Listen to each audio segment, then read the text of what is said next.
Je m'appelle Claire, j'ai 34 ans et je vis à Lyon. Ce matin-là, un matin gris d'octobre, je marchais lentement vers l'hôpital Édouard Herriot. L'air humide collait à ma peau et chaque pas résonnait comme une sentence. Mon cœur pesait lourd dans ma poitrine, chaque battement m'éloignant un peu plus de l'espoir. Julien, mon mari, était hospitalisé depuis 17 jours. 17 jours passés entre la vie et la mort, plongé dans un coma profond après un accident de vélo. Une voiture, une intersection, un choc, et puis plus rien. Les médecins avaient été clairs, trop clairs. Les chances d'un réveil étaient infimes, presque nulles. Ils parlaient de soins de confort, de décisions familiales, de laisser partir dignement. Des mots qui, à force d'être prononcés doucement, devenaient des couperets. J'avais reporté cet instant pendant des jours, espérant chaque matin qu'il ouvrirait les yeux, qu'il me serrerait la main. Mais ce matin-là, je savais, je devais lui dire adieu. Je suis entrée dans sa chambre, la numéro 208, située au fond du couloir du service de neurologie. L'odeur stérile me prenait à la gorge, mais j'étais déjà trop engourdie pour ressentir autre chose que la douleur. Julien était là, immobile, branché à toutes sortes de machines. Son visage restait paisible, presque trop calme pour quelqu'un qui luttait pour vivre. J'ai tiré une chaise et me suis assise près de lui. J'ai pris sa main dans la mienne. Elle était tiède, étonnamment tiède. Je lui ai parlé, d'abord de choses banales, du chat qui miaulait tous les matins à la fenêtre, des feuilles qui tombaient sur notre balcon. Puis, je lui ai dit ce que je n'avais jamais su dire à voix haute, que je l'aimais plus que tout, que j'étais désolée pour les disputes, les silences, les moments où je l'avais repoussé, que s'il devait partir, il pouvait le faire en paix, avec tout mon amour. Mes larmes coulaient, silencieuses, sans répit. Je me suis penchée pour poser mes lèvres sur son front. Un dernier baiser, un au revoir. Je suis restée ainsi quelques minutes, immobile, le souffle coupé. Quand je me suis levée, mes jambes tremblaient. J'ai quitté la chambre lentement, regardant une dernière fois ce corps que j'aimais tant, en pensant que ce serait peut-être la dernière image que j'aurais de lui. J'ai fermé la porte derrière moi sans oser me retourner. J'avais le cœur en miettes, le ventre noué, l'âme vide. Je marchais dans le couloir, perdue, sans vraiment savoir où aller. Mon regard était flou, brouillé par les larmes. J'ai passé la salle d'attente, longé la baie vitrée qui donnait sur le petit jardin intérieur. Je n'entendais que le bruit sourd de mes pas, comme si le monde s'était arrêté de tourner autour de moi. Et puis, soudain, un murmure. Des voix, à peine audibles, me sont parvenues d'une porte entr'ouverte. Je me suis arrêtée sans y penser. C'était la salle de réunion de l'équipe médicale. J'aurais dû continuer mon chemin. Mais 2 mots prononcés à voix basse ont figé tout mon corps. Transfert. Urgent. Mon cœur s'est mis à battre à tout rompre. Puis, un autre mot. Un nom. Julien. Je n'ai pas bougé. Mon cerveau refusait d'assimiler ce que je venais d'entendre. Julien. Mon Julien. Transfert. Urgent. Qu'est-ce que cela voulait dire? N'avait-il pas dit qu'il n'y avait plus rien à faire? Pourquoi maintenant? Pourquoi en parler sans moi? Et surtout, pourquoi dans mon dos? Je me suis reculée d'un pas, choquée. Le monde autour de moi vacillait. Je n'entendais plus que les battements sourds dans mes tempes. Mon esprit criait qu'il fallait comprendre, qu'il fallait faire quelque chose. Et je savais une chose avec certitude. Quelque chose n'allait pas. Je suis restée immobile, comme figée dans le sol, incapable de bouger, ou même de respirer correctement. Les mots continuaient de résonner dans ma tête. Transfert, urgent, Julien.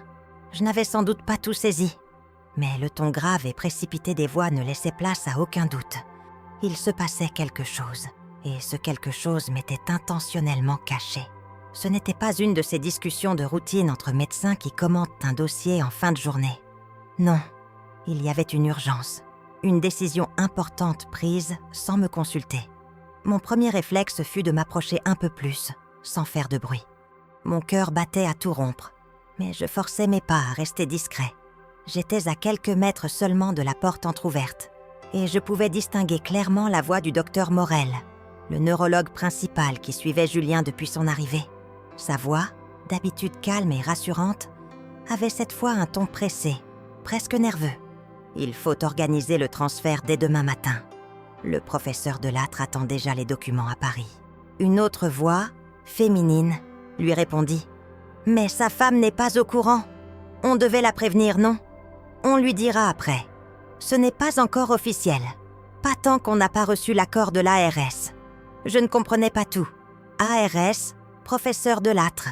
Paris. Pourquoi envoyer Julien à Paris? Il était traité ici depuis plus de 2 semaines. Pourquoi un tel changement maintenant? Et pourquoi une telle précipitation? Ce n'était pas une mesure de confort, ni une décision médicale normale. Il y avait dans leur voix une tension sourde, une prudence inhabituelle, une envie manifeste de ne pas impliquer la famille, de me tenir à l'écart. Je sentis une chaleur monter en moi, un mélange de colère et d'angoisse. Je reculais lentement, puis tournais dans le couloir adjacent pour ne pas me faire remarquer. Je sentais mes mains trembler. La douleur de l'adieu de tout à l'heure n'avait même pas encore commencé à s'estomper que quelque chose d'encore plus déstabilisant s'imposait. Mon mari, que je venais de laisser dans ce lit, allait être transféré, sans même que je sois informée. Pourquoi tout ce secret? Si c'était pour son bien, pourquoi ne pas me l'avoir dit immédiatement? Je pris les escaliers au lieu de l'ascenseur, comme pour évacuer ma tension à travers chaque marche descendue. Une fois dehors, l'air froid d'octobre me saisit le visage. Je m'appuyais contre un banc, incapable de continuer à marcher. Mes pensées tourbillonnaient, incontrôlables. Je ne pouvais pas simplement accepter ce que je venais d'entendre. Il fallait que je comprenne. Il fallait que je sache. Je repensais à toutes les fois où les médecins m'avaient tant de parlé, toujours avec cette même formule apaisante, cette façade de transparence. On m'avait dit que Julien était dans un état critique, qu'il ne répondait à aucun stimulus, qu'il n'y avait plus grand-chose à faire sinon attendre une hypothétique amélioration. Mais jamais il n'avait été question de le transférer, encore moins à Paris. Et là, dans cette salle, j'entendais qu'un professeur attendait son dossier, que le transfert était prévu pour le lendemain. Et moi, que valait ma parole, ma place d'épouse? Dans tout ça, je me relevai brusquement. Je n'allais pas rester passive. Je devais parler à quelqu'un qui pourrait me donner des explications. Mais pas n'importe qui. Je savais que si j'allais voir la direction ou que je posais directement des questions au docteur Morel à cet instant, il nierait tout ou m'endormirait avec des phrases bien tournées. Non. Il me fallait une personne à qui je pouvais poser les bonnes questions. Quelqu'un qui connaissait les coulisses, mais qui n'était pas trop haut placé pour devoir mentir. Je pensais à Camille, l'infirmière principale du service. Depuis le premier jour, elle avait été présente, attentionnée, douce avec Julien et respectueuse avec moi. Elle avait ce regard franc qui m'avait toujours mise en confiance. Si quelqu'un pouvait m'éclairer, c'était bien elle. Je retournai donc à l'intérieur, bien décidée à la trouver. Je montai directement à l'étage de neurologie. Camille n'était pas au poste de soins, mais une aide-soignante me dit qu'elle finirait son service dans 21 minutes. Je l'attendis dans le couloir, assise sur une chaise, les yeux fixés sur l'horloge murale, dont le tic-tac semblait insupportablement lent. Quand elle passa finalement, sac à l'épaule, manteau déjà enfilé, je me levai aussitôt. « Camille, vous avez 1 minute, s'il vous plaît ?» Elle me regarda, un peu surprise, mais fit un signe affirmatif de la tête. Je l'entraînai dans le petit couloir près de l'ascenseur pour que personne ne nous entende. Je viens d'entendre des médecins parler du transfert de Julien. À Paris, demain matin. Pourquoi? Et pourquoi on ne m'a rien dit? Elle pâlit légèrement. Ce fut presque imperceptible, mais je le vis. Son regard s'éloigna un instant, comme si elle cherchait à gagner du temps, à inventer une réponse. « Claire, je ne suis pas censée discuter de ça avec vous. Ce sont des décisions médicales, vous comprenez? Et parfois... Non, je ne comprends pas. C'est mon mari. J'ai le droit de savoir ce qu'on lui fait, où on l'envoie, et pourquoi. » Elle déglutit, puis d'une voix plus basse, « Je ne sais pas tout. Mais... oui, il y a une demande de transfert pour Paris, à la Pitié-Salpêtrière. Un médecin là-bas, un professeur spécialisé dans les cas neurologiques complexes, aurait demandé à examiner le dossier de Julien. Apparemment, il aurait des pistes, disons, alternatives. Mais tout ça s'est décidé très vite, hier seulement. Alternative ? Quel genre de piste ? Je ne sais pas. Ils ne nous disent même pas tout. Ils sont restés très flous, même avec nous. Ce que je peux vous dire, c'est que ce professeur n'a pas pris contact de manière classique. Et ce qui m'étonne, c'est que le docteur Morel ne semblait pas favorable au début. Puis, brusquement, il a changé d'avis. Je la regardais, bouche bée. Mon intuition ne m'avait pas trompée. Il y avait quelque chose d'anormal dans toute cette affaire. Un médecin inconnu à Paris s'intéresse soudainement à Julien. Le chef de service hésite, puis accepte. On prépare un transfert sans m'en parler, en urgence. Et les infirmières elles-mêmes sentent que quelque chose cloche. Je la remerciai, et elle s'éloigna rapidement, comme si elle craignait d'être vue, en train de me parler.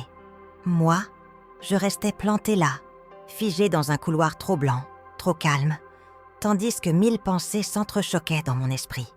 Il fallait que je découvre ce qu'il se passait. Et pour cela, je savais que je devrais aller plus loin. Beaucoup plus loin. Je suis restée un moment dans le couloir désert, les mains serrées contre ma poitrine, incapable de reprendre mon souffle. Les mots de Camille tournaient dans ma tête comme un tambour sourd. Transfert, alternative, professeur inconnu, décision soudaine. Tout sonnait faux. Rien de ce que j'avais appris jusqu'ici ne collait avec ce que j'entendais à présent. Mon instinct me criait que quelque chose se tramait, et je savais que si je me contentais d'attendre des explications officielles, je ne saurais jamais la vérité. Je devais agir, comprendre, réagir avant qu'il ne soit trop tard. Je sortis du couloir et retournai à l'accueil. Le bureau de Camille était vide. Je demandai à une autre infirmière si elle était encore dans les locaux, mais on me répondit qu'elle était déjà partie. Je n'allais pas attendre jusqu'au lendemain. Mon inquiétude était trop forte pour cela. Je descendis au rez-de-chaussée, sortis mon téléphone et composai le numéro qui figurait sur une des anciennes fiches que Camille m'avait donnée lors de l'hospitalisation de Julien. C'était une ligne administrative du service. Après plusieurs tonalités, quelqu'un décrocha. Une voix masculine, fatiguée. Je me présentai rapidement et demandai si je pouvais parler à Camille. L'homme me répondit qu'elle venait de quitter le bâtiment, mais qu'il pouvait lui transmettre un message. Je refusai poliment et raccrochai. Je n'allais pas laisser cela entre les mains du hasard. Je retournai dans le hall, espérant la croiser en train de sortir. Par chance, je la vis de l'autre côté du parvis de l'hôpital, marchant d'un pas rapide vers le parking. J'accélérai pour la rejoindre, l'appelant à voix basse pour ne pas attirer l'attention. « Camille, s'il vous plaît. Attendez, je sais que vous n'avez pas le droit de parler, mais j'ai besoin de comprendre. Il s'agit de mon mari. J'ai entendu ce que les médecins disaient. Vous savez des choses, je le sens. Je vous en supplie, dites-moi ce que vous savez. » Elle s'arrêta, regarda autour d'elle, puis baissa les yeux. Pendant quelques secondes, elle sembla lutter avec elle-même. Puis, d'une voix hésitante, elle dit « Claire, je ne devrais vraiment pas. Ce que je vous ai dit tout à l'heure, c'était déjà trop. Mais je comprends ce que vous ressentez. Et je crois aussi qu'il y a des zones d'ombre dans cette histoire. » Elle me fit signe de la suivre à l'abri, derrière un bâtiment du complexe hospitalier. Là, entre deux murs de béton, à l'écart des regards, elle se confia. « Ce transfert vers Paris, ce n'est pas une procédure normale. En général, pour un patient dans l'état de votre mari, on ne prend pas ce genre de décision à la légère. Et surtout pas dans la précipitation. Il n'y a pas eu de réunion avec la famille. Pas de demande de consentement écrit. Rien. Ce n'est pas comme ça que ça fonctionne habituellement. » Je hochai la tête, le cœur battant. Alors pourquoi faire ça? Et pourquoi Paris? Pourquoi maintenant? Elle me regarda droit dans les yeux. Il y avait une tension visible sur son visage. « Il y a 2 jours, un homme est venu au service. Il ne s'est pas présenté à vous, mais il a parlé longuement avec le docteur Morel. Après ça, tout a changé.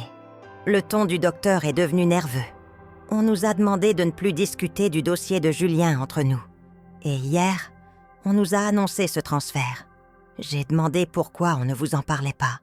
On m'a dit que c'était pour ne pas alourdir votre peine inutilement. Je sentis ma gorge se nouer. Un homme, un inconnu. Et tout change brusquement après sa visite. Le lien me semblait de plus en plus suspect. « Vous avez vu cet homme ? Vous sauriez le reconnaître ? Je l'ai vu de loin. Grand, costume sombre, mallette.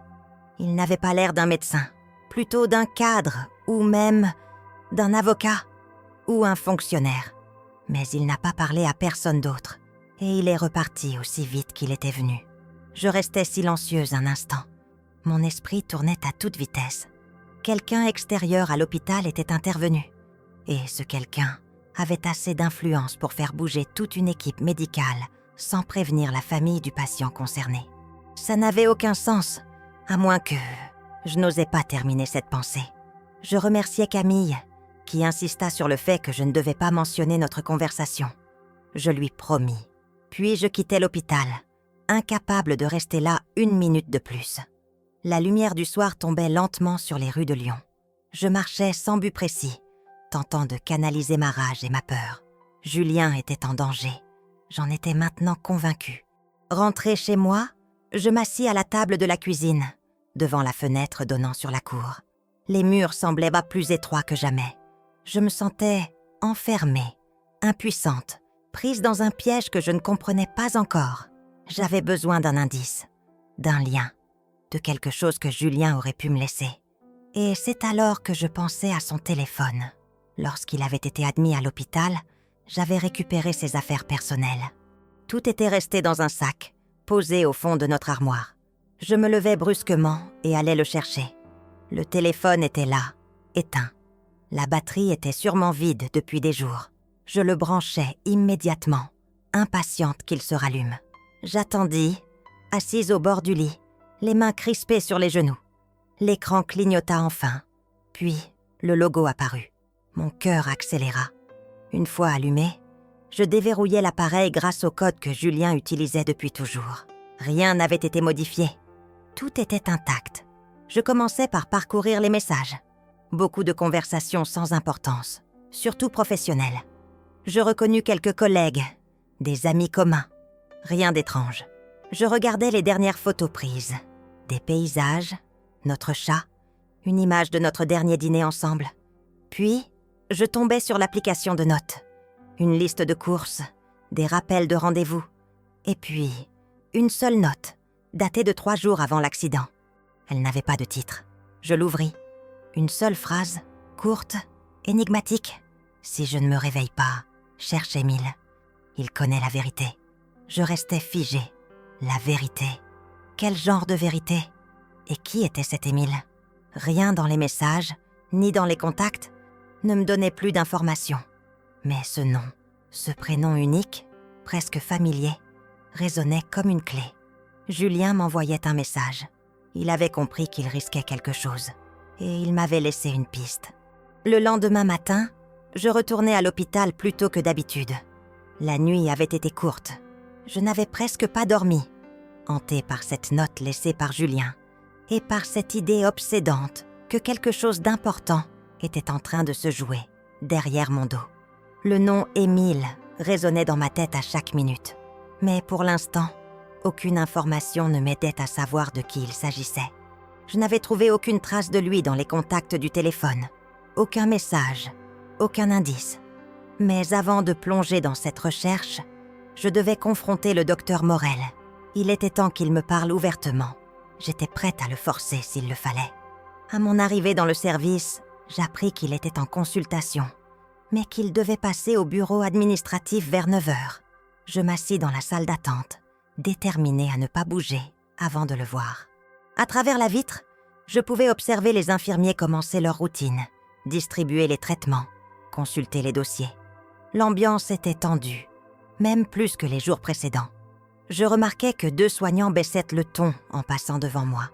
Mon instinct me disait que le transfert de Julien, prévu pour ce jour, n'était pas une nouvelle anodine. À 9h passées, je vis le docteur Morel sortir de l'ascenseur. Il marchait vite, un dossier sous le bras, l'air préoccupé.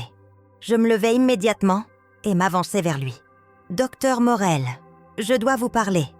Maintenant. » Il s'arrêta, légèrement surpris, puis tenta de masquer son expression par un sourire professionnel. Il regarda autour de lui, probablement pour évaluer si la conversation pouvait s'entendre. Il m'indiqua une salle vide, à quelques pas du couloir. « Très bien, venez avec moi.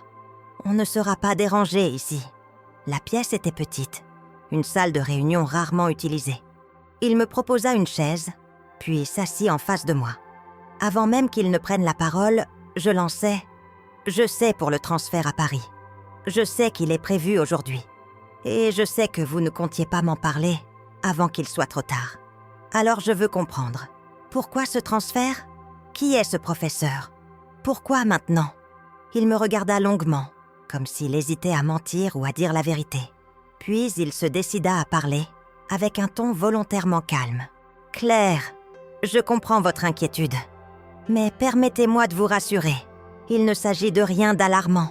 Ce transfert est simplement une procédure d'expertise. Le professeur Delattre, à la Pitié-Salpêtrière, est l'un des meilleurs spécialistes en neurologie. Nous avons pensé qu'il serait bon de lui confier l'examen du dossier de Julien pour avoir un second avis. Vous avez pensé, sans même m'en parler, sans me consulter, et vous appelez ça une procédure normale? C'est courant dans les cas complexes. Et croyez-moi, nous n'avons que l'intérêt de Julien en tête. Le transfert ne présente aucun risque, et cela pourrait ouvrir de nouvelles pistes thérapeutiques. Le professeur Delattre a déjà collaboré avec notre hôpital dans le passé. Ce n'est pas la première fois qu'il intervient sur un cas comme celui-ci. Je le fixais. Il mentait mal. Ce que je lisais sur son visage n'était pas du professionnalisme, mais de la gêne. Il évitait soigneusement de croiser mon regard, et son corps trahissait une certaine tension. Et ce professeur, c'est lui qui a demandé à voir le dossier de Julien? Oui, répondit-il, après une courte hésitation. Enfin, en quelque sorte. Disons qu'il a été informé de son cas par un de nos confrères lors d'un congrès. Il a manifesté de l'intérêt et nous a contactés. Quand? Il y a quelques jours. Je ne me rappelle pas exactement. Je me levais d'un bond. Vous ne vous rappelez pas? Ce genre de décision se prend du jour au lendemain, sans que vous sachiez quand et comment un médecin extérieur a entendu parler de mon mari. C'est absurde. Et vous voulez que je vous croie? Il s'était levé lui aussi, un peu pris de court. Il s'approcha de la porte, visiblement agacé. « Claire, je comprends vos doutes, mais vous devez me faire confiance. Nous faisons le maximum pour Julien. C'est un transfert pour expertise, rien de plus. S'il y avait la moindre complication, vous seriez immédiatement informé. Mais je vous assure que ce déplacement est sécurisé. C'est une chance de plus pour lui. Il faut la saisir. Je me plantais devant lui. Alors pourquoi n'en ai-je pas été informé plus tôt? Pourquoi cette précipitation? Et pourquoi tout ce silence? Il ne répondit pas. Il ouvrit la porte et dit simplement « Je dois retourner à mes consultations. Si vous avez d'autres questions, adressez-vous à la direction médicale. Le transfert est prévu pour 14 heures. Je vous conseille de prendre un peu de repos d'ici là. » Et il disparut dans le couloir sans se retourner. Je restais seule dans cette salle, abasourdie. Rien dans cette conversation ne m'avait rassurée. Bien au contraire. Plus il parlait, plus j'avais l'impression qu'il me cachait quelque chose. Ce transfert n'était pas un simple protocole. Il était précipité, organisé en secret, déclenché après la visite d'un homme dont personne ne voulait parler. Et ce professeur à Paris, dont personne ne m'avait donné de coordonnées ni d'explications claires, devenait soudain une figure centrale dans le sort de Julien. Je sortis de la salle et marchai jusqu'à la chambre de mon mari. Il était toujours là, allongé, les yeux fermés, le visage pâle. Les machines clignotaient à intervalles réguliers. Je m'assis à ses côtés. Je pris sa main. J'étais bouleversée, mais une détermination nouvelle me traversait. Quelque chose d'important avait été déclenché, et je ne pouvais plus faire marche arrière. Je regardais son visage en silence, et je lui chuchotais. « Je vais découvrir ce qu'il cache, je te le promets. Je trouverai Émile. Je saurai pourquoi tout ça arrive, et je ne laisserai personne te faire du mal. » La nuit s'était nouée dans mon estomac comme une corde serrée. Je devais avancer. Après la confrontation avec le docteur Morel, je savais que la version officielle ne tenait pas. Il fallait fouiller. chercher ce que j'ignorais encore. Le téléphone de Julien était peut-être la clé. Je rentrais chez nous, à Lyon, tard dans la soirée. La ville était calme, les rues presque désertes sous la lumière blafarde des lampadaires. J'entrais dans notre appartement, haletante, me dirigeant droit vers la chambre de Julien. Son sac d'hôpital avait été posé sur notre lit depuis qu'il avait été transféré au service de neurologie. Il s'était produit l'accident il y avait 17 jours, mais je n'avais pas encore pris le temps de fouiller ses affaires. La douleur et la peur avaient pris le dessus. Maintenant, toutefois, une sorte de rage froide m'habitait. Je sortis son téléphone mobile de la poche latérale du sac. Il était éteint, la batterie à plat depuis plusieurs jours. Je l'amenai dans la cuisine et branchai le chargeur. Le bruit du petit ventilateur de l'appareil semblait assourdi dans le silence. J'attendis, assise à la table, le regard sur l'écran qui clignotait puis s'allumait. J'entrai le code qu'il utilisait depuis toujours. Je savais que je ne violais pas un secret. Je venais en tant qu'épouse. Je voulais savoir pour mon mari. Le téléphone s'ouvrit. Le poids de la responsabilité me frappa encore. Je fis défiler les messages récents.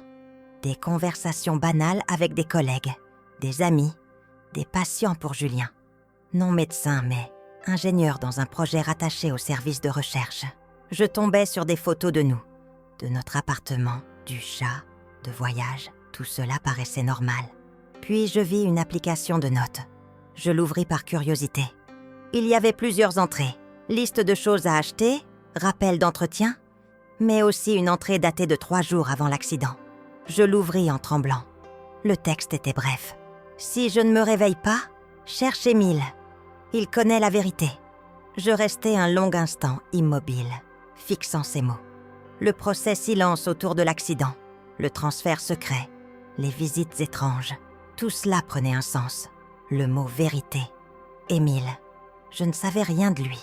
Ni comment il était relié à Julien, ni quelle vérité il connaissait. Je relus la phrase plusieurs fois. Si je ne me réveille pas, cela signifiait que Julien avait envisagé la possibilité de ne pas se réveiller. Il avait anticipé les pires scénarios. Et dans ce scénario, il voulait que je le cherche. Il avait confiance en moi. Mais il y avait cette personne, Émile, qui avait plus de connaissances sur ce qui lui arrivait. Cela me terrifiait et m'encourageait à la fois. Je ressortis du dossier de notes et tombai sur un contact enregistré sous « Émile, vérité ». Il n'était pas appelé depuis des semaines. Aucune photo, pas de date, rien. Je hésitais. Je savais que passer ce contact allait me plonger dans l'inconnu. Mais j'étais déterminée. Je pris le téléphone et composa. Le numéro sonna plusieurs fois. Au bout du fil, un homme répondit d'une voix grave, calme, mais tendue. « Allô ?» J'avalai ma salive. « Bonjour, c'est Claire Martin. Julien Martin est mon mari. J'aimerais parler à Émile. » Le silence s'installa. Puis la voix répondit d'un ton froid. « Vous ne devriez pas m'appeler. Je voulais juste comprendre. Mon mari est hospitalisé. Il vient d'être transféré à Paris. J'ai trouvé cette note. Très bien, j'entends. Écoutez bien. Demain, à 9h, devant le palais de justice, à Paris. Soyez là. » Puis le récepteur raccrocha. Je restais figée, le téléphone toujours en main, le cœur battant à 100 000 à l'heure. 9h, palais de justice, Paris. Cela ne ressemblait pas à une mise en scène simple. Cela ressemblait à une convocation, un rendez-vous imposé. Je ne savais pas ce que j'allais dire, ce que j'allais demander, mais je savais que je devais y aller, pour Julien, pour la vérité. Tout en éteignant le téléphone, je réfléchissais. Était-ce une menace? Une chance? Une issue? Je ne savais pas. Mais je m'étais engagée. Cet appel avait tout changé. Le déplacement à Paris, l'urgence, tout prenait un nouveau relief. Je restais tard dans la nuit, sans dormir. Je préparais mes affaires, un sac, des vêtements, un carnet et un stylo. Je savais que demain je serais sur un train en direction de Paris. Pendant ce moment de solitude, une pensée m'assaillit. Et si je me trompais? Et si c'était un piège? Mais je rejetais cette idée. Julien ne m'aurait pas laissé un message comme celui-ci pour me tromper. Il ne m'aurait pas impliquée. Il y avait quelque chose de vrai à déterrer. Et j'étais désormais prête à tout. Au petit matin, Je sortis sans bruit de l'appartement, le cœur lourd, mais la détermination intacte. Je pris le premier train pour Paris-Gare de Lyon. Le paysage défilait par la fenêtre, et chaque kilomètre vers la capitale semblait rapprocher un fantôme. Le gris du ciel, le matin frais d'octobre, la fatigue, tout se mélangeait à l'angoisse. Mais je n'étais plus spectatrice. J'étais actrice d'une histoire trop grande pour rester en marge. Arrivée à Paris, je descendis du train, respirai la ville. L'imposante architecture me donna un sentiment d'infériorité et de vulnérabilité. Je me dirigeais vers le palais. Le monument était massif, impressionnant. L'atmosphère grave. L'heure approchait de 9 heures. Je repérai une silhouette, un homme en manteau sombre qui me fit signe. Je compris que j'étais attendue. Je pris une profonde respiration et m'avançai vers lui. Il hocha la tête. Mes jambes étaient lourdes. Je réalisais que ce moment marquait un tournant. Jusqu'à présent, j'avais été spectatrice de la vie de Julien, de ce qui lui arrivait. À présent, j'allais entrer dans ce qui se cachait derrière tout cela. Et je savais que je ne pourrais plus revenir en arrière. La place du palais de justice était baignée d'un froid sec. L'air du matin s'infiltrait dans mes vêtements, mais je ne bougeais pas, le cœur battant, les yeux fixés sur l'homme qui m'attendait. Il portait un manteau sombre, un pantalon anthracite bien taillé et une écharpe gris foncé. Il avait l'allure de quelqu'un qui savait exactement ce qu'il faisait, de quelqu'un pour qui le doute n'était pas un fardeau. Lorsqu'il me vit approcher, il inclina légèrement la tête sans dire un mot, puis tourna les talons et commença à marcher. Je le suivis sans protester. Nous parcourûmes quelques rues sans parler, traversant des ruelles moins fréquentées du quartier du Marais. Enfin, il entra dans un café discret à l'angle d'une rue étroite, où les tables étaient déjà occupées par quelques habitués, des visages fatigués, absorbés dans leur café du matin. Il choisit une table au fond, à l'écart. Je m'assis en face de lui, et il commanda 2 expressos d'un geste bref au serveur. Puis, il planta son regard dans le mien. Des yeux sombres, calmes, mais chargés d'un poids indéfini. Je m'appelle Émile Lambert. Julien et moi avons travaillé ensemble il y a 6 ans. C'était dans le cadre d'un projet privé, sous contrat avec un groupe pharmaceutique. Il n'en a jamais parlé, n'est-ce pas? Je secouai la tête. Non, jamais. Julien m'avait souvent parlé de son travail, de ses frustrations, de ses réussites, mais jamais de quelque chose de confidentiel. Rien qui justifiait une telle retenue. Émile reprit, sa voix grave mais parfaitement posée. Ce projet s'appelait Trionex. À l'époque, c'était présenté comme une étude avancée sur les traitements des lésions neurologiques post-traumatiques. Julien avait été recruté comme ingénieur pour gérer une partie des simulations de protocoles et d'analyse de données. Sauf qu'au bout de quelques mois, on s'est rendu compte que certaines choses ne collaient pas. Les résultats étaient trop beaux, trop parfaits. Julien a commencé à creuser. Je restais silencieuse, le souffle court. Il continua, en baissant la voix. Il a découvert que les données des essais cliniques étaient manipulées, que des patients étaient intégrés dans les études sans consentement éclairé, que d'autres étaient effacés des rapports quand les effets secondaires devenaient trop visibles. Il m'en a parlé. On a tenté d'alerter un responsable interne. Résultat, mise à l'écart. Julien a quitté le projet. Moi, j'ai été licenciée sans explication, avec une clause de confidentialité. On nous a fait comprendre que le silence était la seule option si on voulait conserver notre tranquillité. Je m'accrochais à ma tasse comme à une bouée. Chaque mot d'Émile ajoutait une pièce à un puzzle que je n'avais jamais pensé devoir assembler. Je murmurais « Et ce projet, il est toujours en cours ?» Il a changé de nom. Il a été absorbé par un autre programme. Officiellement, tout a été intégré à un protocole de recherche piloté par une fondation médicale, la FSI. Julien, de son côté, n'a jamais cessé de garder un œil sur ce qui se passait. Ces derniers mois, il m'a recontacté. Il avait des documents, des preuves. Il ouvrit une pochette noire qu'il sortit de sa sacoche. Dedans, plusieurs copies de mails, des extraits de rapports, des analyses de données brutes. Tout semblait provenir d'un serveur interne. Il me tendit une feuille où le nom du docteur Morel apparaissait noir sur blanc. en bas d'une recommandation clinique adressée à un groupe de recherche. Julien m'a dit qu'il avait rassemblé assez de documents pour exposer publiquement l'affaire. Mais il hésitait. Il craignait pour sa carrière. Pour vous. Il voulait d'abord vérifier la véracité de certaines sources. Et c'est pendant cette période qu'il a eu son accident. Je sentis une nausée monter. Le lien devenait limpide. Julien n'avait pas simplement été victime d'un accident de vélo. Peut-être qu'on avait voulu l'arrêter, l'éliminer avant qu'il parle. Je fixai Émile, cherchant une confirmation dans son regard. « Vous pensez que ce n'était pas un accident ?» Il ne répondit pas immédiatement. Il réfléchit, puis dit « Julien m'a appelé 2 jours avant l'accident. Il m'a dit qu'il avait reçu une menace voilée.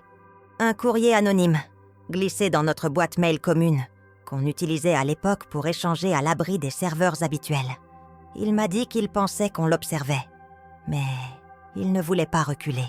Il m'a promis qu'il me laisserait un mot de secours s'il lui arrivait quelque chose. Je suppose que c'est la note que vous avez trouvée. » Je hochai la tête. C'était cela. Cette note n'était pas une simple intuition ou une peur irrationnelle. C'était un message précis, lucide, une manière de me conduire vers ce que lui n'avait peut-être plus le temps de révéler. Je pris les documents qu'il me tendait. Chaque page était une pièce du dossier. Des noms de patients, des numéros de série, des notes internes. Et surtout, un réseau d'échanges qui liait directement le groupe pharmaceutique à plusieurs membres de l'hôpital, y compris le docteur Morel. Émile reposa sa tasse et me fixa avec gravité. « Ce que vous avez entre les mains est dangereux. Si Julien est toujours en vie, c'est parce qu'il n'a pas encore pu parler. Mais maintenant que vous êtes entrée dans la danse, vous devez être extrêmement prudente. Ils vont vouloir savoir ce que vous savez, ce que vous comptez faire. Vous pensez qu'ils pourraient faire quelque chose contre moi ? Je pense qu'ils sont prêts à tout pour éviter que la vérité n'éclate. La manipulation de données cliniques à ce niveau, ce n'est pas un simple scandale administratif. Ce sont des vies humaines, des budgets publics, des autorisations frauduleuses. Si cela sort, beaucoup de gens puissants tombent. » Je baissai les yeux. Une colère froide grandissait en moi. On avait voulu faire taire Julien. On avait tenté de m'écarter. Et si je n'avais pas trouvé cette note, peut-être que tout aurait été enterré. Mais il était encore temps. Il fallait agir. Et vite.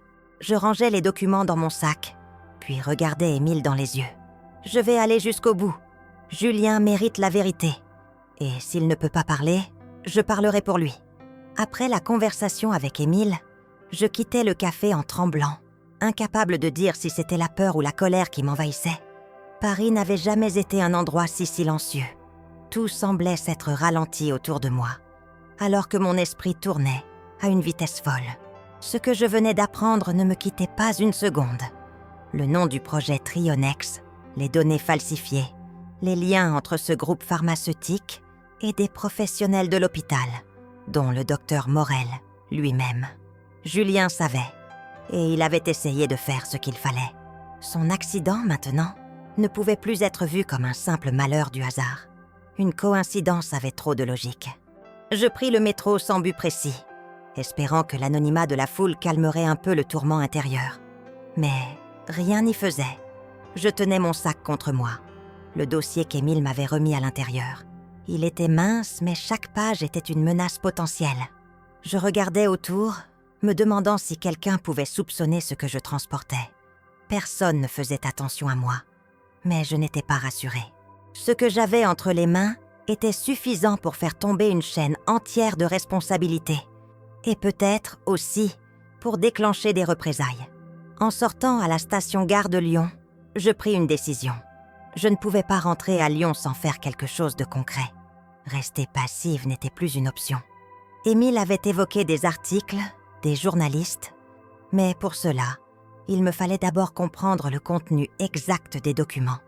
Il m'avait expliqué qu'il retraçait plusieurs cycles de tests cliniques, avec des anomalies dans les chiffres, des falsifications de dates, des suppressions de patients ayant développé des complications, et surtout, des signatures numériques identifiant des responsables médicaux, dont certaines lignes directement liées au service neurologique de l'hôpital de Lyon. C'était là que Julien travaillait, avant l'accident. Et c'était là qu'on l'avait diagnostiqué comme étant dans un état presque irréversible, juste après que, par coïncidence, il ait tenté de remonter à la surface avec des preuves. Je décidai de m'installer dans un hôtel proche de la gare. Rien de luxueux. Une chambre simple, avec une table où je pourrais étaler les documents sans être dérangé. À peine la porte fermée, je verrouillai 2 fois et tirai les rideaux. Mon premier réflexe fut de prendre mon carnet de notes et de commencer à trier ce que je savais déjà. Julien avait intégré un projet privé nommé Trionex 6 ans plus tôt. Il en était sorti discrètement après avoir découvert des irrégularités. Il avait gardé le silence jusqu'à ce qu'il décide récemment de réunir des preuves. Il avait contacté Émile, un ancien collègue licencié, à cause de leurs soupçons. Il avait manifestement réussi à obtenir des documents internes. Et quelques jours avant l'accident, il avait laissé une note indiquant qu'Émile savait la vérité. Cela signifiait qu'il craignait que quelque chose lui arrive. Puis l'accident, puis le coma. Et au même moment, un transfert brusque vers Paris, organisé par un homme inconnu, sous la supervision du docteur Morel. Je relus plusieurs fois les feuilles que m'avait données Émile. Certaines contenaient des extraits de tableaux de résultats médicaux falsifiés, avec des annotations, des dates incohérentes, des noms partiellement masqués. Un graphique comparait 2 séries de données identiques, avec des variations visibles. Il était évident que les conclusions des études avaient été modifiées. D'autres feuilles affichèrent des échanges internes par courrier électronique entre chercheurs, responsables médicaux et administrateurs, dans lesquels on évoquait la présentation de la version officielle d'un protocole. À plusieurs reprises, des noms que je connaissais apparaissaient, dont celui du docteur Morel dans un message daté de l'année précédente, validant une décision de consolider les données avant publication. Une formule vague, mais lourde de sous-entendus dans ce contexte. Chaque minute passait, et je sentais que le temps jouait contre moi. Plus j'en apprenais, plus je devenais une cible potentielle pour ceux qui voulaient regarder cette affaire enterrée. Et Julien, même dans le silence de son lit d'hôpital, restait le centre de tout cela. Il était à la fois témoin et preuve vivante d'un système corrompu. Son état, son silence, arrangeaient beaucoup de gens. Et si jamais il se réveillait, alors ces mêmes personnes auraient une bonne raison de s'inquiéter. Je décidai de rappeler Émile. Il répondit immédiatement. Je lui expliquai que j'avais parcouru les documents, que je comprenais l'ampleur du dossier, mais que je n'avais pas encore de pistes sur comment les utiliser sans me mettre en danger. Il proposa de me mettre en contact avec une personne qu'il connaissait, une journaliste d'investigation spécialisée dans les affaires médicales. Elle travaillait pour un média indépendant à Paris qui avait déjà publié des révélations sur des scandales liés à la santé publique. Il me donna son nom, son numéro, et m'assura qu'elle était digne de confiance. Avant de raccrocher, il ajouta quelque chose qui me frappa. « Ce n'est pas seulement pour Julien que vous devez faire ça. C'est pour tous les patients dont les noms ont disparu de ces documents. Pour tous ceux qui ont été utilisés comme cobayes sans le savoir. » Il avait raison. Ma quête n'était plus seulement personnelle. Julien avait découvert quelque chose de grave. Il avait essayé de le dénoncer.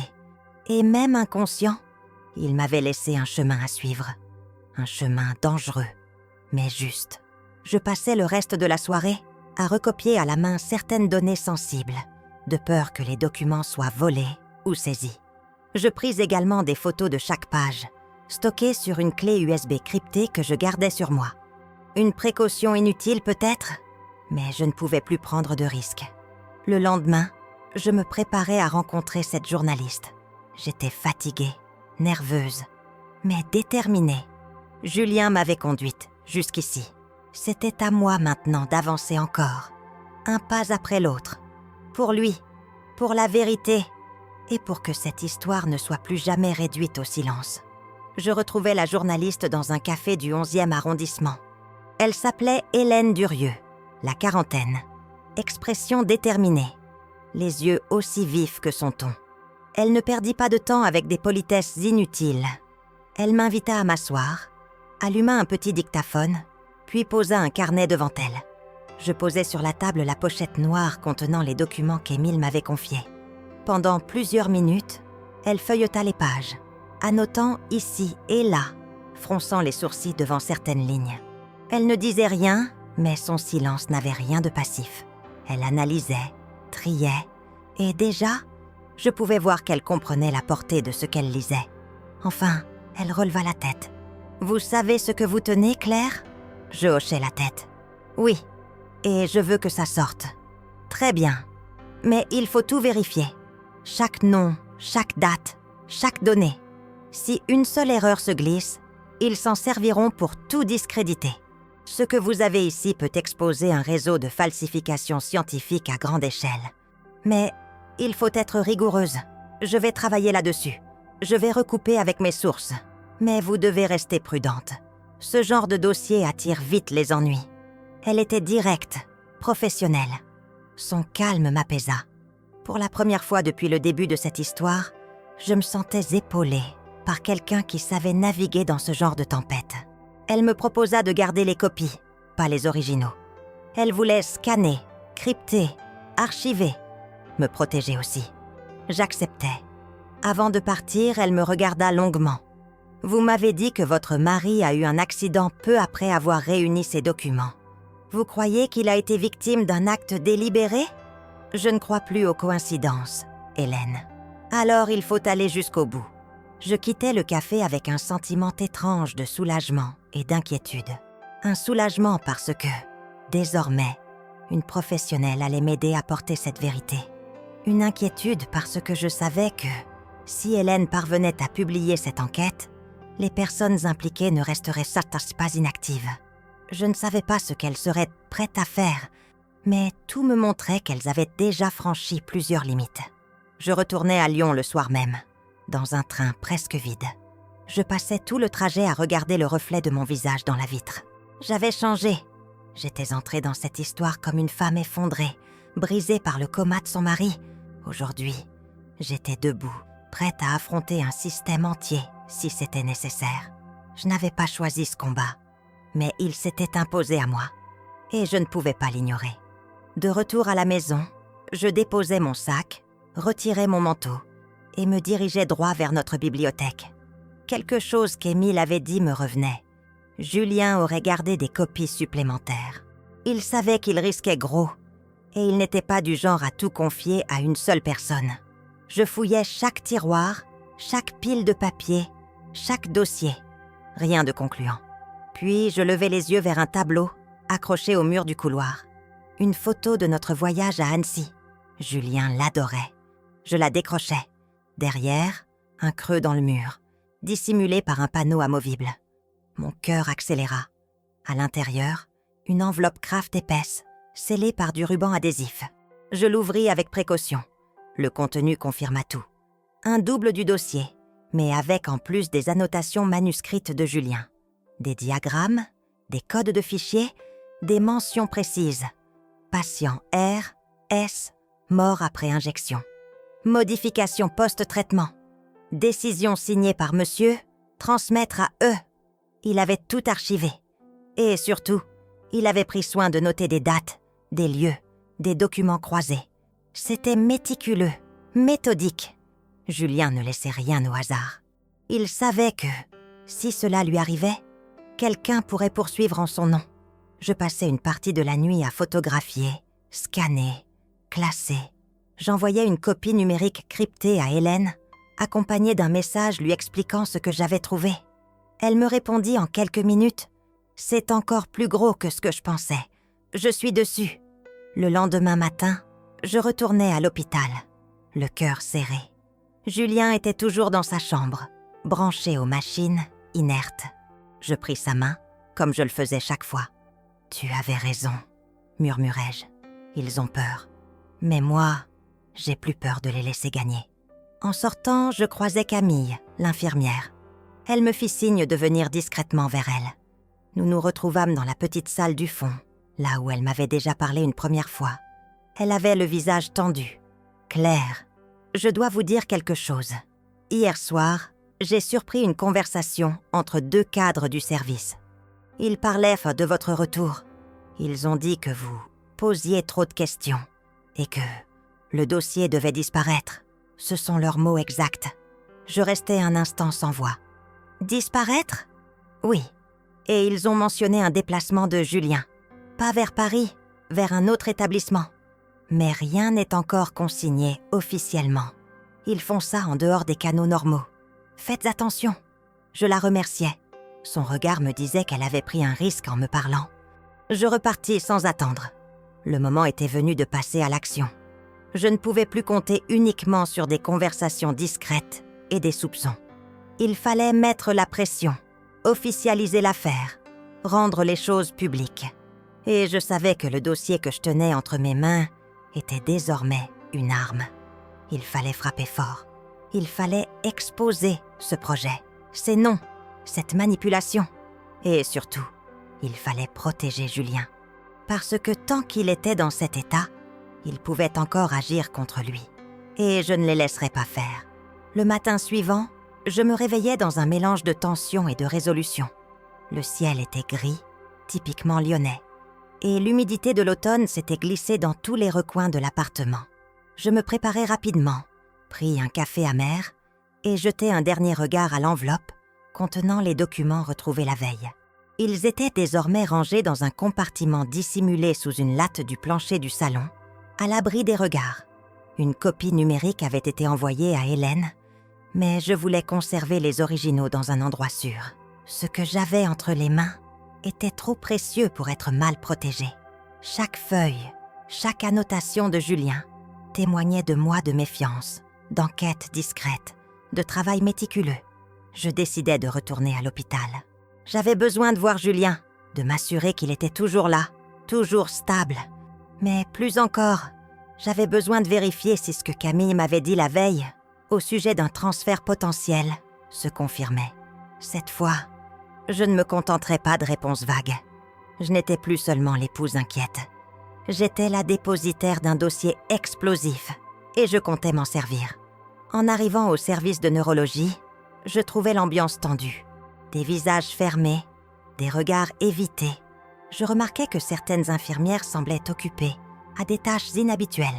Une femme que je n'avais jamais vue, en blouse grise et sans badge visible, discutait à voix basse avec un homme en costume sombre, dans le couloir menant à la chambre de Julien.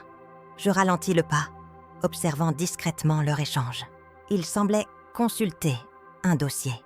À mon approche, ils s'interrompirent et l'homme referma prestement le document. Je me présentai calmement à l'accueil, demandant à voir Julien. L'aide-soignante de garde consulta rapidement son écran, puis m'indiqua qu'il était toujours dans la même chambre. Je m'y rendis immédiatement. Julien était là, immobile, le visage légèrement tourné vers la fenêtre. Je m'approchai, pris sa main. Elle était froide. Les machines indiquaient une stabilité apparente, mais je savais combien les apparences pouvaient être trompeuses dans cet univers.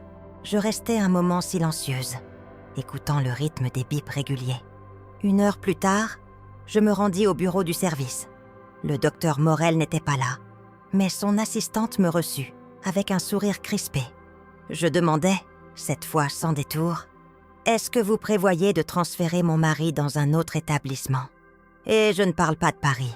Je parle d'un autre hôpital, ailleurs. Elle sembla surprise par la question puis répondit après une hésitation. « À ma connaissance, aucun transfert n'est prévu pour aujourd'hui ou demain. » Je la regardais droit dans les yeux. « Je vous conseille de vérifier cela, parce que j'ai de bonnes raisons de penser que des démarches sont en cours, de manière non officielle. » Elle tapota quelques touches sur son clavier, consulta l'écran, puis dit « Non, Madame Martin, rien n'apparaît dans le système. » Je la remerciai et sortis sans ajouter un mot. Ce silence était éloquent. S'il n'y avait rien de prévu, pourquoi la présence d'un homme inconnu avec un dossier non répertorié? Pourquoi les allusions que Camille avait entendues? Je savais désormais qu'il existait 2 niveaux d'information dans cet hôpital. Celui des dossiers officiels et celui qui circulait entre quelques mains bien choisies. De retour chez moi, je pris une décision que je redoutais depuis le début. J'ouvris l'ordinateur de Julien. Il l'avait toujours protégé par mot de passe, mais je savais qu'il utilisait des variantes de la même combinaison depuis des années. Après 3 tentatives, j'accédai à son bureau. Rien n'avait été modifié. aucun fichier supprimé. Je fouillais dans les documents, les répertoires, les brouillons de mails. Et là, je tombais sur un dossier nommé « Interne 01 », dissimulé dans un répertoire à la structure complexe. Je l'ouvris. Des dizaines de fichiers, des analyses, des extraits de conversations internes, des tableaux chiffrés.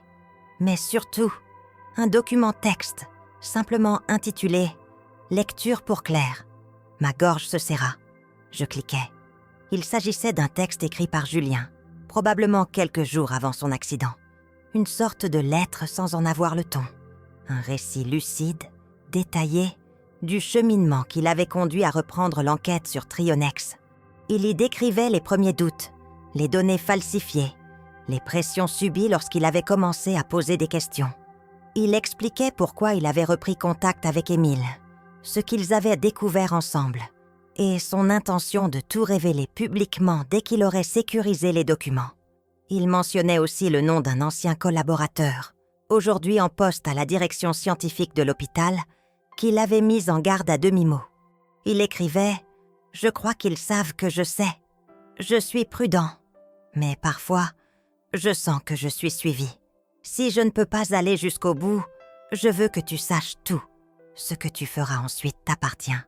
Mais au moins, tu sauras pourquoi j'ai agi. » Je refermais le fichier, les yeux brouillés. Julien n'avait jamais cessé de penser à moi, même dans sa solitude, même dans la peur. Il avait voulu me protéger, mais aussi me faire confiance. Ce texte changeait tout. Ce n'était plus un simple dossier. C'était un témoignage personnel, une pièce centrale d'un puzzle étouffé par des années de silence. Je passais le reste de la journée à relire l'intégralité des fichiers du dossier. Certains éléments confirmaient ce qu'Hélène avait déjà vu. D'autres apportaient de nouveaux noms, de nouvelles connexions. Je lui envoyais tout, avec un résumé structuré. Elle me répondit presque aussitôt, visiblement impressionnée. « C'est suffisant pour déclencher une enquête. Je contacte mes sources à la rédaction. Préparez-vous. Une fois que c'est lancé, il n'y a plus de retour possible. » Je regardais l'écran de mon ordinateur en silence. Je savais ce que cela signifiait. Une fois que l'affaire serait rendue publique, une tempête s'abattrait sur l'hôpital, sur les noms mentionnés, sur ceux qui avaient tenté de camoufler la vérité. Et peut-être aussi sur moi. Mais je n'avais plus peur. Julien m'avait laissé tout ce qu'il fallait. Et désormais, plus rien ne me ferait reculer. Le jour suivant, j'arrivais à l'hôpital avec un objectif clair. Obtenir des réponses. Mais cette fois, en pleine lumière. Je n'étais plus là pour des supplications discrètes ou des échanges de couloirs. Les preuves étaient entre mes mains. Et je n'acceptais plus d'être traitée comme une spectatrice silencieuse du sort de mon mari. Julien était au cœur d'un réseau de dissimulation. Et s'il ne pouvait pas parler, moi, je le pouvais. Je demandais un rendez-vous immédiat avec la direction médicale. Après quelques hésitations et regards échangés, on me fit attendre dans un bureau impersonnel. Au bout d'une demi-heure, un homme entra.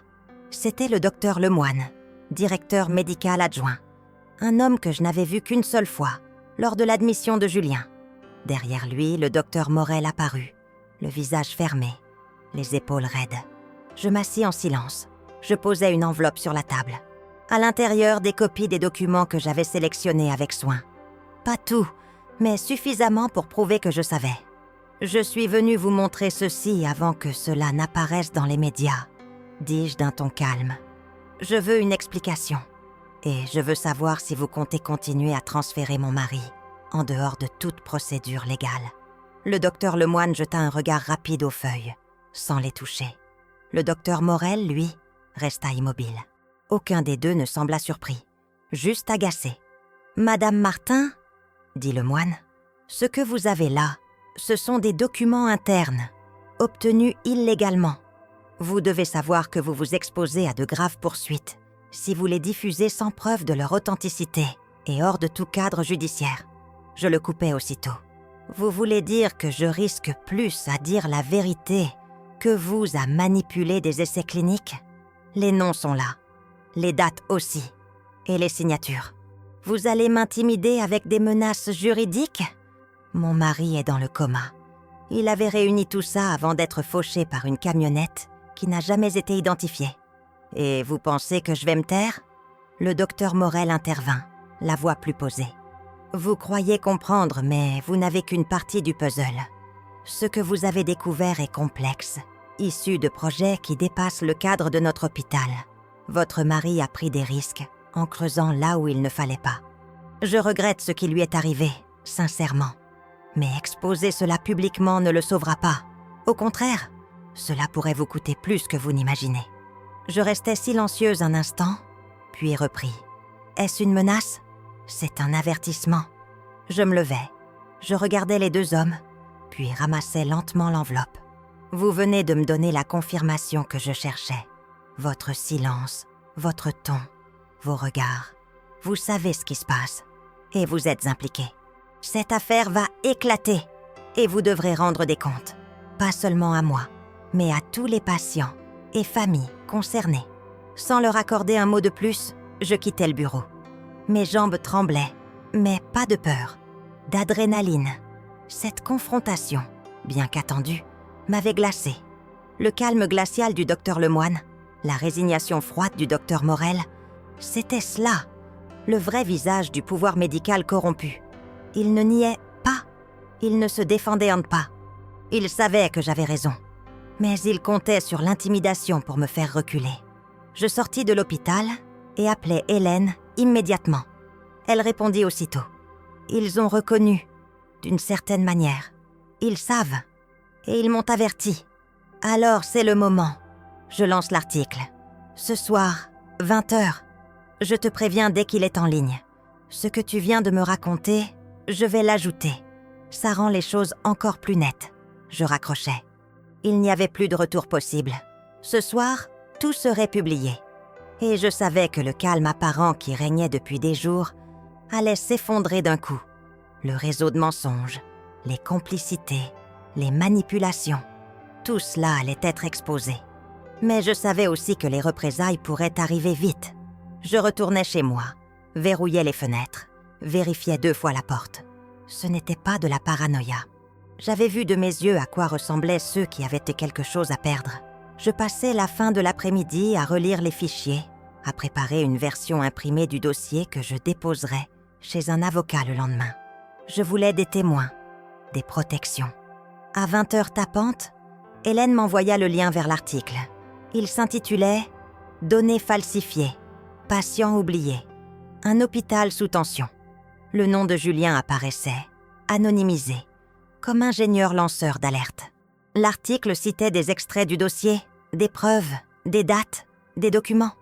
Il évoquait également la réaction de l'hôpital, les témoignages internes, la dangerosité des produits testés et les disparitions suspectes de certains patients.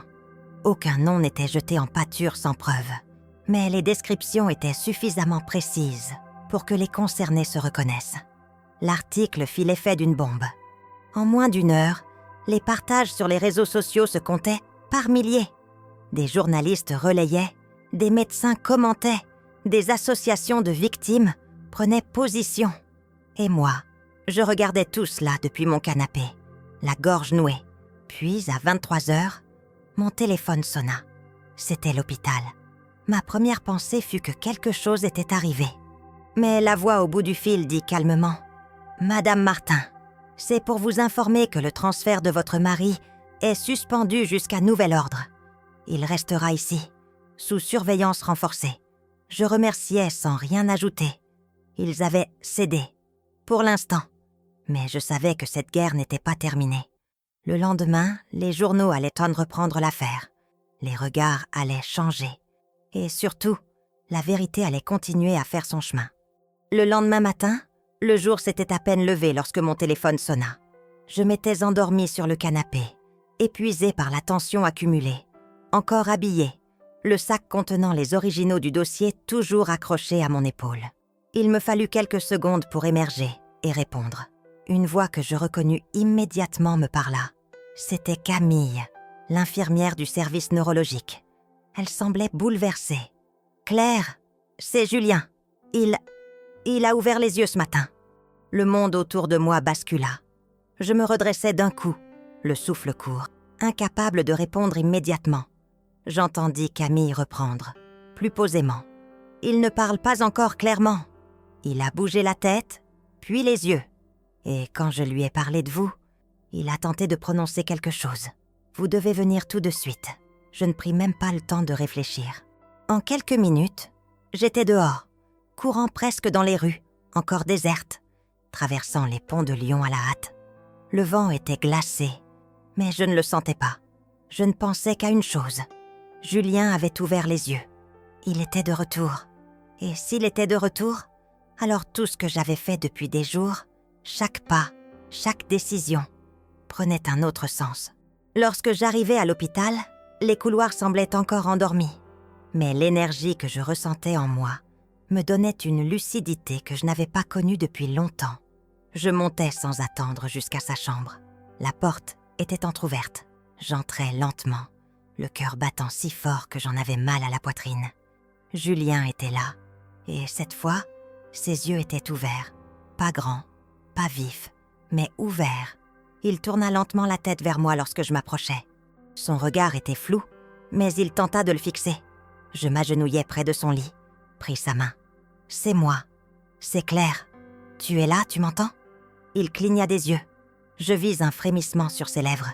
Puis, il murmura, faiblement, à peine audible. « Ils savent. Pour les papiers. » Je sentis une décharge électrique me traverser. Il savait. Même dans cet état, il savait ce que je faisais, ce que j'avais découvert, ce que j'avais révélé.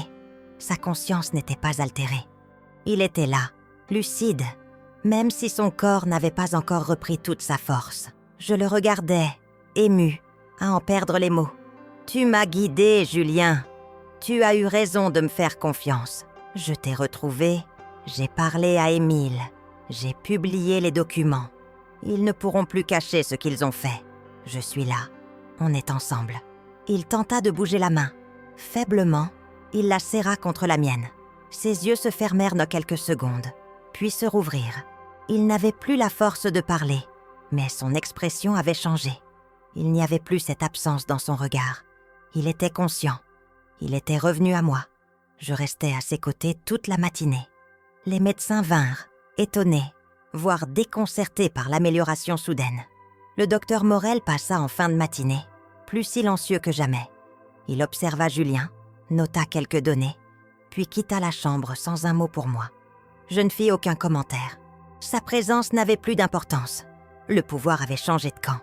Dans l'après-midi, des journalistes commençaient à affluer devant l'hôpital. L'article publié la veille par Hélène avait provoqué une onde de choc. Les médias traditionnels s'étaient emparés de l'affaire. Des chaînes de télévision avaient repris le sujet. L'agence régionale de santé avait annoncé l'ouverture d'une enquête. Des députés réclamaient des explications. Le nom de Julien, bien que dissimulé sous une initiale, était devenu un symbole. L'ingénieur lanceur d'alerte, victime d'un accident suspect, désormais au cœur d'un scandale sanitaire. Camille vint me voir en fin de journée. Elle avait les yeux rouges, mais le visage souriant. Il s'accroche et il revient. C'est la première fois depuis des semaines qu'un patient dans son état montre une telle récupération. C'est comme s'il avait attendu quelque chose. Il savait. Et maintenant, il sait qu'il n'est plus seul. Je retournai voir Julien.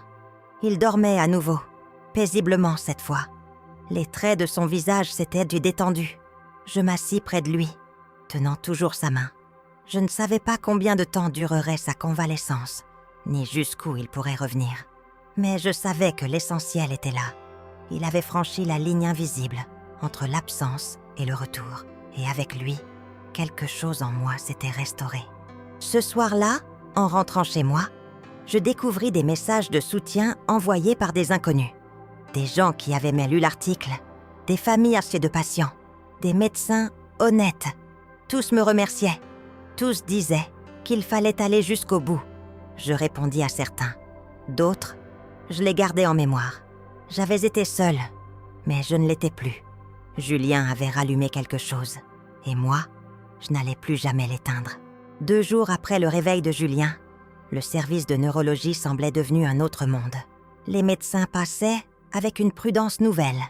Les infirmiers parlaient à voix plus basse. Les tensions étaient palpables, mais contenues.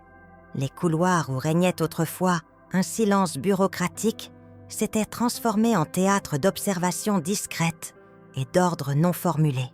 Julien, toujours affaibli, continuait à récupérer lentement. Il ouvrait les yeux plus longtemps, tentait parfois quelques mots. Les médecins, bien qu'évasifs dans leur diagnostic, n'osaient là plus dissimuler leur étonnement. Je savais que quelque chose s'était brisé dans la hiérarchie silencieuse de l'hôpital. L'impunité n'était plus acquise. Pendant ces heures à son chevet, je pensais à ce que j'allais faire. Le scandale déclenché par la publication de l'article n'était qu'un début. J'avais reçu plusieurs propositions de journalistes, de responsables d'associations, de juristes prêts à se mobiliser. Tous voyaient dans le dossier une affaire majeure, à la croisée des enjeux médicaux, éthiques et politiques. Mais moi, je ne cherchais pas la notoriété. Je voulais la justice, pour Julien, pour ceux dont les noms n'étaient jamais apparus dans les rapports, pour les familles qui n'avaient jamais su pourquoi leurs proches n'étaient pas revenus d'un essai clinique. Ce matin-là, je rencontrais Hélène dans un petit café discret, loin de l'agitation. Elle avait le visage marqué par le manque de sommeil, mais ses yeux brillaient d'une énergie que je lui connaissais bien. Elle posa son sac à côté de la chaise et me tendit un dossier. L'enquête a été lancée officiellement. L'Inspection générale des affaires sociales a ouvert une procédure. Ils m'ont contacté. Ils veulent peut-être vous entendre. Et ils veulent parler à Julien, si son état le permet. Il n'est pas encore prêt. Il recommence à parler, mais il est encore très faible. Il a murmuré quelques phrases, des choses confuses, parfois. Mais il est lucide. Il sait pourquoi il est là. C'est tout ce qu'il faut pour commencer. Je lui parlais de la lettre retrouvée sur son ordinateur, de ses annotations, de cette précision froide avec laquelle il avait tout documenté, comme s'il savait que le moindre détail allait compter. Hélène hocha la tête, visiblement touchée. Ce qu'il a fait, peu de gens en auraient eu le courage. Et vous, Claire, vous avez porté cela à bout de bras. Il faut maintenant choisir. Si vous acceptez de remettre officiellement les documents, ils seront entre les mains des enquêteurs d'État. Vous ne pourrez plus les contrôler. Mais ce sera la voie légale, la seule capable d'aboutir à des sanctions judiciaires. Je pris le dossier, le feuilletai lentement. Je connaissais déjà chaque page, chaque nom, chaque chiffre. Mais cette fois, la décision était réelle. Il ne s'agissait plus d'alerter. Il s'agissait de lancer une procédure irréversible. Je vais le faire, mais je veux qu'on garantisse la sécurité de Julien. Je veux que chaque décision médicale le concernant soit suivie, vérifiée, transparente. Et je veux être prévenue du moindre changement de protocole. Hélène acquiesça. Vous serez entendu et écouté. L'après-midi même, j'envoyai une copie des documents, accompagnée d'un courrier rédigé avec soin. J'y expliquais le rôle de Julien, les circonstances de l'accident, les preuves accumulées, les tentatives d'étouffement. J'y détaillais les comportements du personnel médical, les conversations interceptées, les transferts organisés sans consentement. Chaque phrase était pesée. Je relus le texte plusieurs fois avant de l'envoyer. Puis, je cliquais. Le soir, je retournai à l'hôpital. Julien était éveillé. Il tourna la tête vers moi, tenta de sourire. Je m'approchai, lui pris la main. Il murmura « Tu as fait ce qu'il fallait ?»« Oui, on va aller jusqu'au bout, ensemble. » Il serra mes doigts faiblement. Son regard était fatigué, mais il n'y avait plus d'angoisse. Juste une confiance nue, celle qu'il avait toujours eue en moi, même avant que je ne le sache. Nous restâmes ainsi en silence pendant longtemps. Il n'y avait plus besoin de mots. Nous savions tous les deux que quelque chose venait de basculer. Ce qui était caché allait maintenant être dévoilé. Ce qui était protégé par l'opacité allait devoir répondre devant la loi. Les jours suivants, les effets furent immédiats. Le ministère de la Santé confirma l'ouverture d'une enquête. Le directeur de l'hôpital fut suspendu temporairement. Le docteur Morel, convoqué en urgence, annonça sa mise en retrait du service. Les médias s'emparèrent de l'histoire avec une intensité nouvelle. Julien, sans que son nom complet ne soit révélé, fut cité comme le lanceur d'alerte à l'origine du scandale. On parla d'un système organisé de falsification, de complicité administrative, d'un enjeu sanitaire majeur. À la maison, je commençais à recevoir des courriers, des lettres de personnes anonymes, des patients, des proches de malades, des anciens employés du secteur médical. Beaucoup me racontaient leurs histoires, des effets secondaires ignorés, des décès classés sans suite, des silences imposés. Toutes ces voix que personne n'avait voulu entendre jusque-là. Elles affluaient maintenant, portées par une brèche ouverte au cœur d'un hôpital. Je compris alors que ma démarche dépassait de loin mon histoire personnelle. J'avais déclenché une onde, une réponse collective à un système qui avait oublié l'humain au profit du rendement, du secret, de la hiérarchie. Mais cette lutte, je n'aurais jamais pu la mener seule. Julien, même depuis son lit d'hôpital, avait été la source. Et moi, j'avais simplement suivi les traces qu'il avait laissées, les indices, les avertissements, les choix. En regardant par la fenêtre ce soir-là, je réalisais que cette décision que j'avais prise, celle de remettre officiellement le dossier aux autorités, avait tout changé. Plus rien ne serait comme avant. Pour Julien, pour moi, pour tous ceux qui attendaient que la vérité éclate. Les jours suivants furent une suite de mouvements continus, d'actions concentrées, de silences chargés de signification. Les autorités de santé publique avaient officiellement lancé l'enquête. L'hôpital de Lyon avait été placé sous audit. Plusieurs membres du personnel administratif avaient été convoqués. Des noms avaient fuité dans la presse. Les ramifications du scandale ne cessaient de s'étendre, reliant des services hospitaliers à des groupes pharmaceutiques, des circuits de validation à des publications scientifiques truquées. Les documents fournis avaient été validés comme authentiques. Mon témoignage, associé à la documentation réunie par Julien, était désormais un élément clé d'un dossier judiciaire d'envergure nationale. Julien, pendant ce temps, continuait sa lente convalescence. Les premiers jours après son réveil, il passait de longues heures dans un état semi-conscient, parlant peu, dormant beaucoup. Mais chaque jour apportait un progrès. Sa mémoire était intacte. Il se rappelait des détails du projet Trionex, des réunions, des manipulations. Il se souvenait d'Émile, de la dernière fois où il s'était à parler, de la décision de compiler les preuves dans un dossier. Ce dont il ne se souvenait pas, c'était de l'accident. Pour lui, il y avait un vide, un silence entre la dernière fois où il avait pris son vélo et l'instant où il m'avait vu, les yeux embués, à son réveil. Je ne lui forçais pas la mémoire.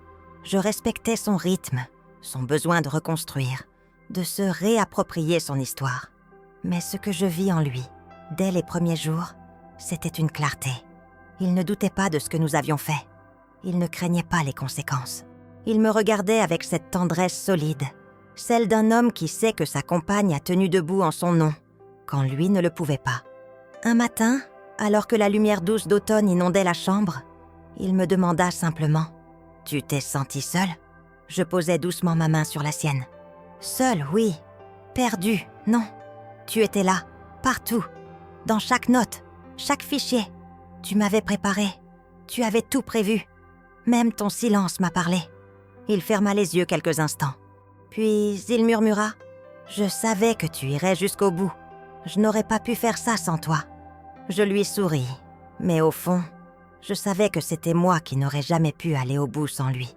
Sa lucidité, sa rigueur, son courage, tout m'avait guidée. Je n'avais été qu'une voix portée par sa vérité. Quelques semaines plus tard, Julien fut transféré dans un centre de rééducation. Les médecins parlaient désormais de récupération partielle avec une probabilité élevée de rétablissement complet. Son corps avait été affaibli, mais son esprit restait intact. Il participait déjà aux entretiens avec les enquêteurs, aidé de ses notes, de ses souvenirs, de ses preuves. Son témoignage allait renforcer les procédures en cours. Il était redevenu acteur de sa propre histoire. Le scandale, lui, avait pris une ampleur inattendue. Les médias avaient continué à suivre chaque rebondissement. Des reportages, des émissions spéciales, des débats publics s'étaient enchaînés. Le nom de Julien, finalement dévoilé, était devenu un symbole. Celui d'un homme qui avait dit non à un système corrompu. Celui d'un professionnel qui avait mis l'éthique au-dessus de la carrière. Celui d'un mari qui avait compté sur la force de la femme qu'il aimait pour porter la vérité, même dans son absence. Un soir, dans notre appartement, alors que Julien pouvait enfin marcher seul, avec l'aide d'une canne. Nous nous installâmes sur le canapé, comme autrefois. Il y avait une paix nouvelle dans notre quotidien. Pas l'oubli, pas la fin du tumulte, mais une paix née de la certitude d'avoir fait ce qu'il fallait. Il posa sa main sur la mienne. « Tu sais ce qui m'a fait tenir pendant ce coma ? C'est étrange, mais je me rappelle d'un son. Ta voix, pas des mots, juste ton souffle, ton rythme. » Je le regardais, surprise, émue. Puis je répondis « Et moi, ce qui m'a tenu debout, c'est l'idée que tu m'entendais, que tu n'étais pas parti, que tu me guidais. » Il sourit doucement. « Alors, on ne s'est jamais quitté. » Cette phrase résumait tout. Les jours passés à chercher, à courir, à interroger. Les nuits passées à douter, à pleurer, à écrire. Les confrontations, les silences pesants, les menaces à peine voilées. Et cette note, si courte, laissée sur son téléphone, « Si je ne me réveille pas, cherche Émile. Il connaît la vérité. » Cette note avait été le point de départ, le fil rouge, la clé de tout. Ce que j'avais entendu dans ce couloir, au tout début, cette phrase prononcée entre deux médecins, sur un ton pressé, transfert, urgent. Ce n'était pas seulement un signal d'alerte, c'était, sans le savoir, le déclencheur de tout ce qui allait suivre. Cette conversation volée, ce moment où j'avais choisi de ne pas continuer à marcher, de m'arrêter, d'écouter, d'agir, c'était le point de bascule. Aujourd'hui, lorsque je repense à ce matin d'octobre, à la main froide de Julien dans la chambre 208, je sais que ce n'était pas une fin. C'était un commencement, une résurrection lente, douloureuse, mais vraie. Nous avions reconstruit, pas à pas, quelque chose de plus fort que ce que nous avions avant. Une confiance renouvelée, un amour éprouvé, une vérité partagée. Il n'y a pas de revanche parfaite dans ce genre d'histoire. Il y a des plaies, des cicatrices, des absents que la justice ne ramène pas. Mais il y a aussi ce qui reste debout, ce qui a survécu, ce qui s'élève malgré tout. Et nous, Julien et moi, nous étions encore là, ensemble, vivants, vrais.